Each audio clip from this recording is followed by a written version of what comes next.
Leaning more in that direction. Why it seems that Harden will be returning to Philadelphia. We'll do all of that and more next, right here, Locked On 76ers. You are Locked On 76ers, your daily Philadelphia 76ers podcast. Part of the Locked On Podcast Network, your team every day.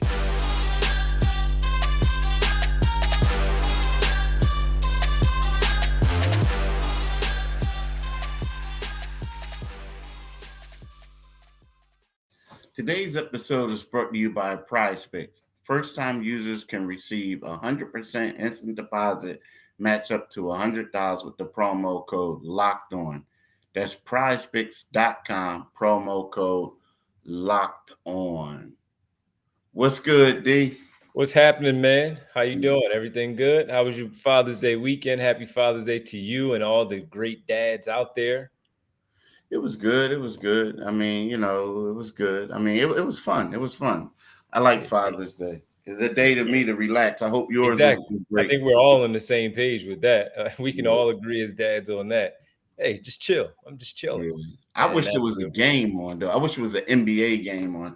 Like, well, it should Denver be said no. mandatory. Huh? Denver got rid of that pretty quickly. Yeah, I know, right? But it should be mandatory that the game, if there's always a game 7, it has to be on Father's Day. Give us just that one day. And like, I'm not doing anything but watching the game, like chilling like it's a Super Bowl. Like, I mean, it's like, let's just chill. I guess that's where you lean more towards the baseball side and get some baseball in on Father's Day. Yeah, that's about it. No, I'm good. All right. Okay, cool. Well, listen, man, it's good to be here with you. We again, welcome to Locked On 76ers. That's Keith Pompey from the Inquirer.com and Inquirer, of course, Sixers beat writer. I'm Devon Gibbons from 97.5 The Fanatic Radio here in Philadelphia. And we thank you for making Locked On 76ers your first listen every day. We are free and available wherever you get your podcasts and right here on YouTube, part of the Locked On Podcast Network, your team every day. Keith, we got a lot to get to, man. It is draft week, and although the Philadelphia 76ers do not have a draft pick, we'll get to that later of how they may be able to acquire a pick. We'll get to that a little bit later. We'll also talk about it as we approach free agency next week, where some names on the Sixers squad who are free agents you would like to see come back, or maybe it's time for them to go. First and foremost, we'll jump and talk to each other about Shake Milton and talk to the folks about Shake Milton and where that might live in the Sixers universe of bringing him back as a free agent. But first, Keith, we got to talk about the other point guard on this team, the big point guard, the big story of the offseason. The James Harden piece has yet to opt out of his contract. He has until the 29th to do so. That is next Thursday. He has to do that. Free agency begins on Thursday at 6 p.m. He has to opt out of his $35 million contract in order to become an unrestricted free agent, as we all know, to get a long-term extension, maybe some more money to go along with it, some more bigger money to go along with it. But early in the process, Keith, after the season came to a conclusion, Doc Rivers moves on. We're starting to look at the offseason forecast of how it's going to play out. And the James Harden piece, it seemed like it was leaning more in one direction, as we heard the Houston Rockets, that there might be a reunion there for the arguably one of their best players, not arguably, one of their best players of all time, certainly of the last couple of seasons before he left. And looks like there, had a chance to be a reunion. Now, though, based on your reporting and reading your piece in the Inquirer and the Inquirer.com, seems like, Keith, that is leaning more in the direction that he's probably going to return to Philadelphia. What are the parameters that you think, based on your intel? I'll give my thoughts on what I think he should, just as an insider in the sense, but not, getting the information that you're getting, but more so as someone looking on the outside of saying, I wouldn't give him more than this. Yeah, and that, I think that has a lot to do with it. I wouldn't give him more than this. Now, of course, everyone says, and, the people close to him all are saying, oh, it's not about the money. It's not about the money. It's not about the money. But I do think that when you have two teams and they're both saying, hey, we don't want to pay you more than this in regards to years and possibly money, that sometimes you got to sit back and think about it and be like, okay, now what really is the best deal for me? I also feel like that, there might be some people in the organization in Houston that don't want him back. I mean, and the reason why I'm saying this is because when you look at it, to me, it seems kind of weird that now all of a sudden everybody realizes that James is leaning towards going back there, and then we're having it like, well, we're hearing that everyone might not be as happy as once thought of, or then we see the Jalen Green going on the Paul George show, and Paul George is coming out with saying, well, having James come back is great, but it's really not good for your development and this and that, right? I also feel like that, the Sixers, a lot of people think that with the Sixers don't want to mess up their short or long term um, salary cap, or they don't want to go broke in the short and the long term. So basically, so what people are saying, the best option for them is to give him a 2-year deal, right? Like whereas he has two, That's where I and am, Keith. 2 and that years, man. and that's where you are. And then so there are certain people saying, well, Houston saying, well, if the Sixers only going to give a 2-year, we should only give a 2-year deal. But when with that is, then I always feel like, honestly, like if a team came out with a nice 3-year deal for him, I think that's where he's probably going to go.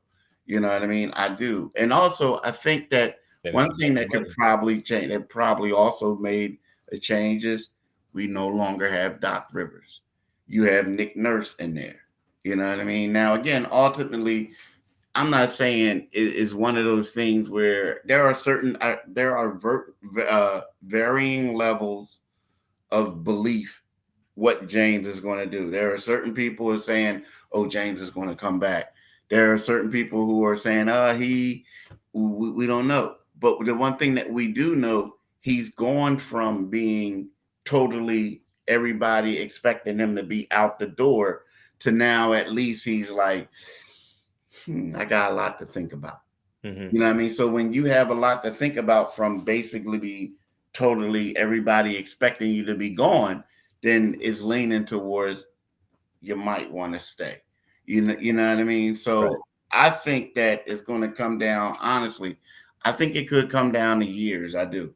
I do. I think it could come down to years, and it could come down to like what other pieces Houston is going to have around him if he goes there.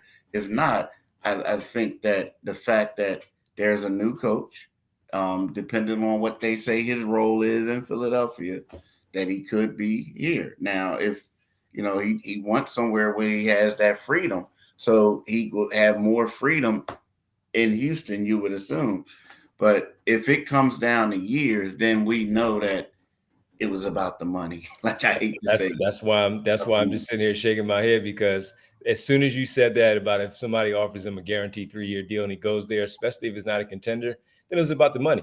To to yeah. to what you said earlier about his people saying it's not just about the money. If you do that, then it's about the money, because if it's really about winning a championship, and he's talked about this since he has been in Philadelphia, that he wants to win. That's why he adjusted his game. That's why he did what was asked of him, changing his game a little bit. You talk about the freedom and all, then it's about the money. And that's fine. Say that. But, it's time to move on. And if that's the case, and the Sixers will have to then adjust and do their job and figure it out. But for me, yes, 2 years. And the best that I would do for him would have been a +1 with a team option on that +1. He probably wouldn't accept that because of the fact that he wants to have that control of that +1. He felt like he did them a favor last offseason by taking that 2-year deal, the 1+1, becoming a free agent this year, allowing them to get Tucker and House and maneuver the way that they did to shore up the roster for this past season and make the title run. Well, he's probably going to look at those things and saying, I've already done my part in helping. But also, I mean, for on the Sixers side, for an argument too, is they could have gone in other directions. You reported at the time the Sacramento deal that was, being discussed. Now that looks pretty good when you look at Halliburton and what he would have done for Indiana and how that may have worked here in Philadelphia. Who knows what it would have done, but they also got him out of Brooklyn like he wanted, Daryl Morey. So at this point, the owing each other stuff, it's not even about that anymore. You did him a favor getting him out of Brooklyn. He's helped you out. He had a fantastic season, averaging a double-double, leading the NBA in assists. But he also flamed out. As good as he was in those playoff games against Boston, he also had moments where we look back and we acknowledge the positives, but we also look at the negatives when you're up 3-2 and an opportunity to close out the higher seeded team on your home floor. We can point out how in those final 5 minutes he did nothing. Now, he did find the Anthony Melton on a couple of passes, Joel Embiid did, and then he missed a shot. But in the end, you had an opportunity in the Game 7, and you saw Miami go on the road into Game 7 and win on that very floor. You didn't have it to go out there and win. So the favors are done, Keith, for me. It's about, if you're a team, what's best for the team. And if a 2-year deal is best for the team, then that's what I'm offering. And again, I will give you the +1, but it's a player. I mean, it's a team option. But you got to, I need to know in those 2 years that you're going to do your job and give it your all in the postseason, where we're not having the same conversation in June about you didn't do enough for us to get past. So the favors are done. 2-year deal, a +1 is the only way I give you a bit of a favor, but it's still under my control than it is under the player. So that's where I am with him, because as fantastic as he was, Keith, what I remember most and overshadows a bit those 2 40-point games, that great Game 5 that he had, the floor game, 17, 10, and 8 in that win. Game 6, man. Game 6 was too much like Game 3 for me for Harden, and I thought he would be much better in that spot. So 2 years, +1 for me, team option. That's where I go. Yeah, I mean, my thing is, I know you said not doing favors and stuff like that, but for me, the fact that he gave up that $15 million, or and if we really want to be real, like, yeah, you could say he gave up money, but he actually extended his deal, right? You know what I mean? He extended his deal. Yeah. But with that being said, I wouldn't be opposed to giving them $50 million this year. That's fine. Yeah, I wouldn't be. I'll give you 2 years over $100 million. Yeah, 2 years over 100. But guess what? You're not getting a guaranteed 3rd year. Yeah, I mean, I guess, but I think that's the good thing. That's where, you gotta negotiate. The problem is like, I think also when the Sixers came out and said, hey, we're not overpaying for him. When they came out and said that kind of like, if you're like Houston or somebody, like, hey, are we like overbidding? Are we, doing this and doing that? And now, some people in Houston might not be as leery. I mean, might not be as eager as they were before. So that has a lot. That's the thing, Keith. Who are you bidding against? Yeah, exactly. You can't be bidding against yourself. It's kind of like the situation. People forget this, and it might sound crazy, but it's true. And I don't want to bring up revisionist history, but there was a point in time when the 76ers could have got Kawhi Leonard, but they were the ones. This was during the Brett Brown era, right? Yeah, it was during like when Kawhi went to Toronto. Yeah, but at that particular time, it was kind of like, it was like they were bidding against themselves, and they didn't want to do it, and then all of a sudden, Toronto snatches them up. But Toronto ended up having, better players to offer when we talk about DeMar DeRozan and that guy Yoko Pirtle. I mean, that was a better package for him. But yeah, it's like, you don't want to, like, that is a catch-22. Like, yeah, do I want to put myself out there? But then at the same time, are you really bidding against yourself? So that's how it goes. And let's look at it. Like, where are the other teams at? Where are the other teams? There are no other teams, in my opinion. So, yeah, I mean, the Phoenix thing was floated out there. Yeah. ESPN's Kendrick Perkins, I don't buy anything that the Lakers, I'm not a fan of anything that he says. So the Lakers, it was like, all right, dude, come on, man. And, especially if, like you said, we kind of understand if it's about the money, what are the Lakers really going to be able to give him to make him happy? It's one thing to want to go home. It's another thing that if he wants the money, he's not going there. And you definitely ain't getting the ball out there either. Yeah, and the Phoenix thing is out the window now. Yeah. And we can get into that trade a little bit later just to give our thoughts on that. Well, Keith, on the other side, we got to get into the draft is this week also. And with the draft being this week, man, I mean, we got to look at things of the Sixers don't have a draft pick, but The interest could be there with the Tobias Harris situation. You could buy a pick on Thursday and make something happen there, and purchasing a pick, whether it's a late first, early second. What would that mean for the team? We'll get into Shake Milton a little bit later as well. We'll do that next right here on Locked On 76ers. But I got to tell you about the great people at Ibotta. Well, when we talk about Ibotta and we get into everything there, it's about saving money, getting cash back, and things of that nature, spending the right way. Groceries, school shopping. Take a break from that right now because the kids don't want to think about it. But groceries, school shopping, and getting a little something for yourself for the summer. If you want to look right, going to a nice family gathering, a friendly gathering, whatever it might be, you know you're already doing it. So why not get cash back with Ibotta? They're always throwing money at something. We are always throwing money at something. As we mentioned, school supplies, new house project, the list goes on. Spending money on yourself. It's time to stop spending your hard-earned money without getting anything in return. The average Ibotta user earns $120 a year in real cash back.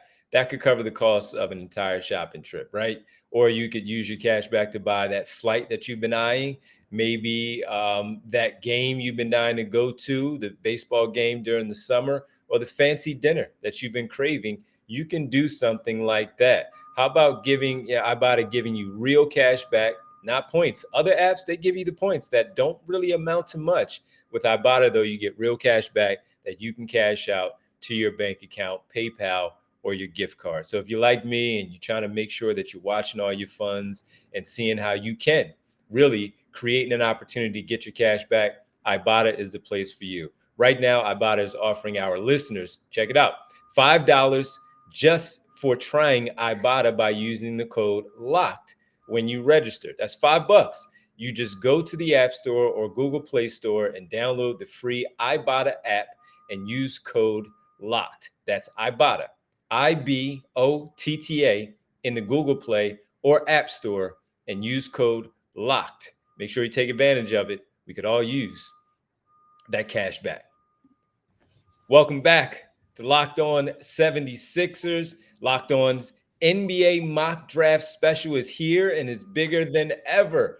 Follow along the entire first round in a 6-episode ultimate mock draft experience. Only Locked On can deliver. All episodes are available now on Locked On NBA Big Board. That's on YouTube or wherever you listen to your podcast. Now, for me and you, Keith, we didn't really have to get all involved into the Locked On mock draft because the 76ers do not have a draft selection this year. Last year, they did have one, trading it to Memphis. David Roddy was the pick by the Sixers, traded for DeAnthony Melton. That whole thing worked out for both teams. Memphis likes Roddy. The 76ers like DeAnthony Melton. He's on the final year of his contract, by the way, $8+ million on the final year of his deal. We'll see how that plays out this season. But Keith, right now, they don't have a draft pick. So as you look at things right now, how it may stand, this is going to be an active draft, I believe, man. It's just going to be a really active one. The Sixers could purchase a pick. They could trade a body like Shake Milton is not a trade piece. But Furkan Korkmaz could be $5 million for Furkan Korkmaz. Just throwing it out there. I have no idea. But Tobias Harris, potentially with his expiring deal, $39 million. Could that go in the favor of the 76ers where they look to do something like that? Well, what do you, as we approach Thursday, do you have to go Thursday? Will you be there? All that stuff for the draft. When you look at this one, man, how do you right now, today, this Monday, look at the 76ers and see how this plays out? Yeah, I'll be there on Thursday. I'll be there Thursday. Just in case something might not, just in case something, because you never know. Draft day is crazy. Like sometimes they get trades like 7:00 in the morning or this and that. So I might get there like Wednesday night, just in case something happens. But who knows? There is a different feel. But if me, like in regards to the Sixers, you know what I mean? I think that if I'm the Sixers, I'm gonna try, I'm gonna try to get a 2nd-round pick. I mean, they're gonna be easy to come by because, like we were talking about this, I think like the number 17 pick and the number 37 pick is I shouldn't say it, but it's going to be, is a Not a top very deep deep draft. draft. It's not a deep draft. Yeah, it's a lot of like interchangeable parts.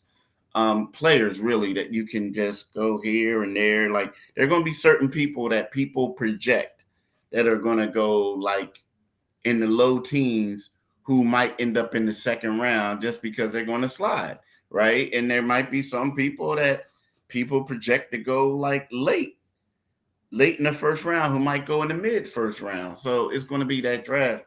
If I'm the Sixers and knowing that, you get somebody for cheap and, this and that, I'll go and get a second round pick, get a guy, probably sign him to a two-way deal or something like that. They're going to have 3 two-ways players Yep. this year. Yep. You get that second round pick, sign that person to a two-way deal. Develop the guy. You good with it. So those are that's something I can see them doing. Saving money that way. So yeah, but outside of that, I got to be honest with you. This is completely different. I'm not used to this. Like last year, we knew that they were going to go in there, they're going to make a trade, and you expected that. And so the big thing was, who are they going to trade? You also saw like it was about, was Matisse going to get traded? What about Danny Green? All this other stuff. This year, it's just kind of sort of like, the thing is, the big question mark is, what are they going to do with James Harden? Is James Harden going to do this? Or to be honest with you, in Philadelphia, is more or less, where is Cam Whitmore going to go, the kid from Villanova? More so than what the 76ers are going to do. So, yeah, it's really not a lot of buzz here and there. But, yeah, I would look for one of them second round picks and see who they can get with that pick. And we can talk about that a little bit later as we get closer, maybe even on Thursday as we get closer to the draft, because we may be some buzz there of possible players that we look at from the outside and say this player may work out. The one guy I wish they had a chance at getting is Keegan Murray's brother Chris from Iowa, but he's probably going to be, he's definitely going to be a first round pick somewhere in the top 20, something like that. But he's a guy who's played in college basketball for 3 seasons, and this is probably what we're looking at, a player that could come in and help, steady, and can do a variety of different things to help out a basketball team right now. He's not his brother, but he's still very, very good as a college player, that he can come in and still be a nice rotation piece, potentially a starter down the road for not just up and coming teams, but even contending teams right now. Just be in the rotation and help out, where he can probably give you 15 minutes a night. So, but we'll do that a little bit later. But yeah, I do think that with that third two-way coming into play this upcoming season, that it makes sense for them to go and try to draft someone by buying a second round pick. And if they can do something early in the 30s, that would be great. Get a better talent. As you mentioned, there's not a lot of difference between someone in the 20 to 34 range, somewhere around there. And if they can acquire and purchase a pick to get a player that they really like, someone hopefully that has some athleticism, that's a long 6'6", 6'7", that wing position type of player that they can develop and have with the Delaware Bluecoats, then that would be something ideal for the 76ers, because now you're going to have Paul Reed's no longer going to be there. Jaden Springer shouldn't be there. You needed to develop someone. And with Nick Nurse's at least background with its Toronto roots, that this is something that should be going on now for the Sixers. And real quick too, for the listeners, they don't have a pick this year, but they do have a pick for 2024, because you cannot go consecutive years without having a pick in the NBA draft. So yeah, I'm with you. Purchase a pick and see where it goes. Who knows, Keith? Maybe they'll draft a point guard to eventually replace Shake Milton, because if he's on his way out the door as a free agent, they're going to need someone to help out as far as ball handling off the bench. We'll get into that next here on the final segment on this Monday, right here on Locked On 76ers. Let's talk about Bet Online. I'm a big fan on or let's talk about PrizePicks. I'm a big fan of Bet Online and PrizePicks. But the thing about PrizePicks to me is, it's like, I always get I like it because you get to pick more than two players, right?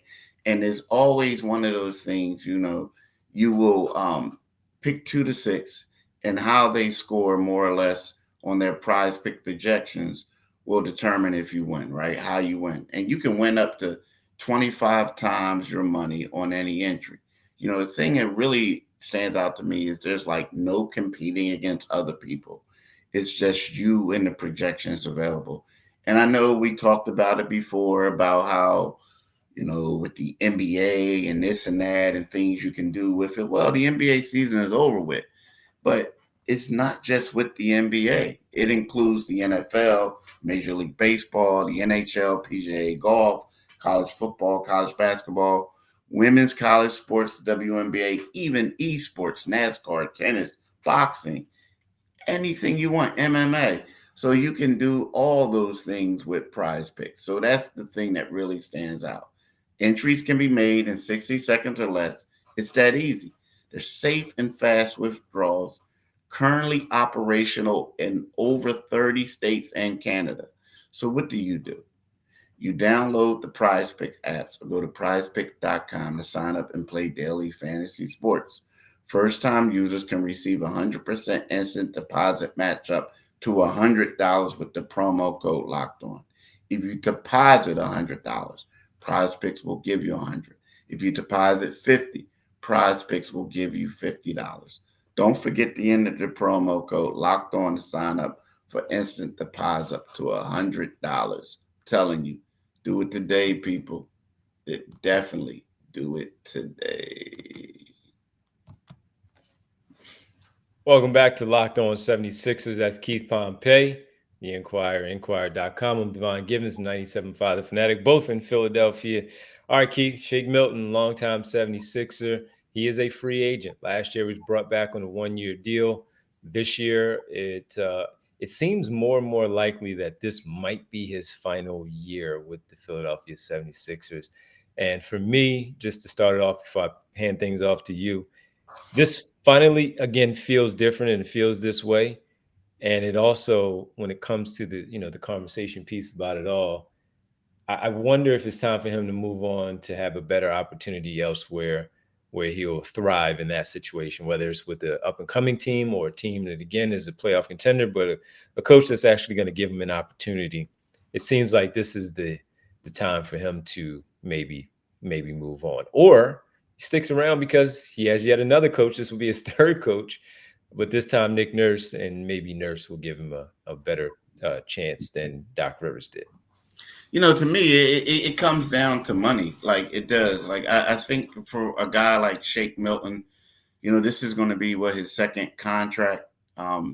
Well, I shouldn't say that because he was a two-way player. So this is actually going to be really his third contract when you factor all that in. I think it's all about him. First one was the two-way. Then he signed for 2 years. I don't know how many. 2-year deal, and okay, so it was a 2-year deal he signed the last time. You're right. But then it was also an option.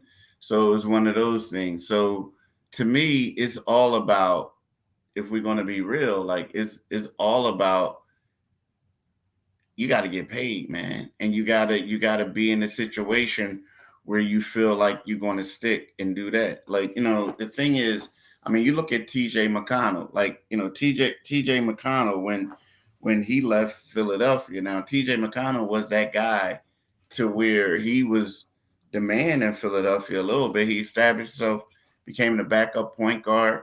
He goes to the Indiana Pacers. I mean, he start making real money, right? And now he's like, a guy that the Pacers want to re-sign this year. But and he's probably going to get some more looks in free agency. I think Shake, it's time for him to start making money. I mean, and then go in a place where he's going to be an integral part. Like, I don't see him. I'm not going to say he's a starter in this league, but when he played for the Sixers that time, and I get it, a different coach, but when James was injured and Maxey was injured, he was out there balling. He showed that what he can do. He showed some growth than what he was before a couple years earlier when he got that opportunity. and I feel like it's time for Shake to leave. You know, like Yep, it is. I I mean, I think agree. it's time for him to leave. It's time for him to try to see if he can get paid. It's time for him to um, get a larger role on the team and do it. Now, who knows? Nick Nurse might say, "Hey, look, we really want you back. We want to do this and do that." But I feel like it's time for him to do what um, a Jeremy Grant did, to do what a Christian Wood did, to do with a TJ McConnell did. Like this was your start. It was a team that gave you an opportunity, but it's time for you to move on to the next chapter of your career. Yeah. Well, I agree with you, and I do think it's time for him to go, and that he'll most likely lean towards that, especially if the money is right, where he can go elsewhere and do so. I don't see much change in here in terms of the money offer that he would get. Real fast, Keith, the big trade in the NBA, Chris Paul and Landry Shamet with a bunch of picks and multiple pick swaps types of things going to Washington, and a big deal, blockbuster, Bradley Beal is finally over with, man. He's now gone. He waived his no trade clause to go play for the Phoenix Suns, teaming up with Devin Booker, Kevin Durant, and new head coach Frank Vogel in Phoenix. Uh, I mean, didn't expect much because of his hefty contract that they wouldn't get much back in the deal, but here we are, and I don't see Phoenix all that much better. Even though they got a scorer, they're gonna have to really work around the margins to fill this thing out. DeAndre Ayton is still there, but there's been talk that he may even be moved, and I'm not sure what you would get back in return. But we'll see what James Jones and the rest of the front office do there. Washington, they've just been a mess, and it was inevitable that they were going to move him at some point once he agreed to go elsewhere. But just a bad deal for Washington. And again, I just don't see how Phoenix got all that much better from what the team used to be when they made their finals run. The one thing I'll say about Washington is when you look at it, they're not done yet. I mean, they're dangling Chris Paul right now. A lot of people think he'll get traded to the Clippers or maybe even the Lakers. So we'll see what's going to happen. I also think Washington looked at it as if, like, you know what, we can be like Oklahoma City a little bit. Whereas you give us some draft picks, we're going to get more draft picks off of this, and we'll store some talent and we'll see, what's going to happen if we could trade it. You know what I mean? Kind of like, and what I mean by that is like Al Horford or things like that. We'll use our cap space to store people and then move on. Heck, they did it to Chris Paul, right? When they got him. Now, here's the thing, though. Washington, you look at Bradley Beal. Washington gave him that crazy super max contract where it's like he only played half the games. When they played the Sixers last season, you couldn't tell if he was the guy or if he was a role player. He didn't stand out for that money he had. In years past, he was the guy, but he couldn't stand out. To me, they had to get rid of him. And you wonder how I much. agree. Yeah. So they had to get rid of him. The thing is, he had a non-trade clause, and there weren't a lot of teams that wanted that money, that wanted to take it on. I'm looking at it like, to me, it was a bad trade for Phoenix too, because you look at it and you're saying to yourself, like they remind me of when the Miami Heat got LeBron James and Chris Bosh in free agency, ate up all their salary cap, and you were saying, well, who they going to get around them? But the thing about it is, to give Pat Riley credit, they got the right role players to play with these guys. I'm looking at this team and like they don't have, like, they had a team. Like Kevin Durant He's Kevin Durant. is Kevin Durant. So you understand what they did when they got Kevin Durant. Like yo, you giving up your best young talent, but okay, y'all want to win now. Dude, they got 3 lethal scorers and nothing else. Well, DeAndre Ayton, they got Well, Ayton. yeah, but but all right, you got the first overall pick in the draft, but he underachieved in my mind, Mhm. right? So you got DeAndre, and you don't even know if you're going to keep him. So to me, it's like, okay, who's the shooters? Who's the defenders? Who's the role players? Like they're telling me that Bradley Beal is going to go there to be the third option, making all that money at the third option. Nobody in Philly better not say anything else about Tobias Harris, because when we talk about it, he makes way more money than Tobias Harris. But And he's better than Tobias Harris, yeah, though. but it don't matter. Like, we talking third option. You can be like, dude, unless we talking about this is the dream team part 6, like, that's a lot of money for a third option. It is, When you yeah. don't have any, when you don't have, like, when you don't have any defenders, you don't have anything else like that. So what I'm saying is, yeah, he could be better than Tobias, but what I'm saying is, you allocated all that money for a dude that you saying he's going to be our third option, but you don't have anything else. Okay. Like, come on, man. Like, and then I don't know. Like, he could be better than them all he want, but it's kind of like having Michael Jordan, LeBron James, and Kobe Bryant on the same team, but you telling one of them, and they ain't even like that nice, but you telling one of them, like, you can't be that guy. You just got to Well, do something else. well, if he waived that, then he understood what he was getting himself into. So, and picking that spot over what was rumored to be Miami as the other landing spot for him, that he understands that. I mean, Yeah, for he's him, going it's to. more freedom. I mean, for him, is more freedom. What I'm saying is, it's this team. Like, you gave up all your assets. Like, you gave up a lot of stuff to get KD, and then Sure. you gave up other stuff. Like, you know what I mean? To me, it's like, for the front office, it was a bad move. I look at it as just a bad move. I don't see them winning. I don't see them beating Denver. I Yeah. don't. Okay.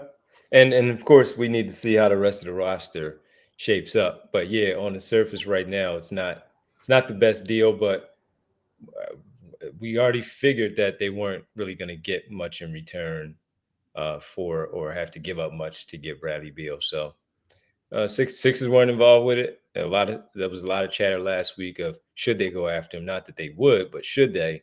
Yeah. And because of the friendship between Beal and Embiid, never really came to anything, and here we are right now. So, all right, man. Well, listen, Keith, that was fun, and we got a busy week ahead of us. Even though the Sixers don't have a draft pick, we are going to have a lot to discuss with this basketball team as we go forward throughout the rest of the week. We thank you for making Locked On 76ers your first listen every day. Every day is tomorrow on the show. We'll get into the latest of the 76ers as we look ahead to the draft and just simply talk about some of the other moves. Keith, we got to talk about some of the assistant conversation too, since we didn't have a chance together to do that last week. So we'll do that. Keith, do you mind letting the good folks know where they can find us? Yeah, you can find D today on the Divine Giving Show, and the rest of this week on the Divine Giving Show on 97.5 FM. Today is from 6 to 10 p.m. So make sure you do that. You can also follow D on Twitter at DivineG975. You can follow me on Twitter at Pompey on Sixers, and you can read my articles in the Philadelphia Inquirer, Inquirer.com. Have a great rest of your day, man. Great story, of course, talking about how the sources have pointed out that the Sixers are more optimistic about bringing James Harden back, and it may be mutual on the other side. Make sure you go read it, Inquirer.com, to get the latest on the James Harden, the biggest piece, of course, of the offseason. And that's Keith Pompey's story at Inquirer.com. Keith, I'll talk to you later, everybody. Have a great rest of your day. Peace.